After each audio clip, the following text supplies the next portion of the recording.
বৃষ্টি ভেজা এক সন্ধ্যায় ছোট্ট দুর্বল একটা বিড়াল ছিল, পিপি। গ্রামের সবাই তাকে ভালোবাসত, কিন্তু পিপি একটা জিনিসই কষ্ট পেত, সে লাফাতে পারত না। তার দুই পা জন্মগতভাবে দুর্বল ছিল। একদিন রাতে গ্রামের পুরনো মন্দিরে আগুন ধরে যায়।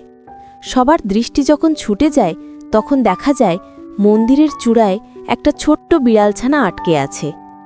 সব শক্তিশালী বড় বড় বিড়াল লাফ দিতে চাইলেও তিক্ত ধোঁয়া আর আগুনের তাপে কেউই কাছে যেতে পারছে না।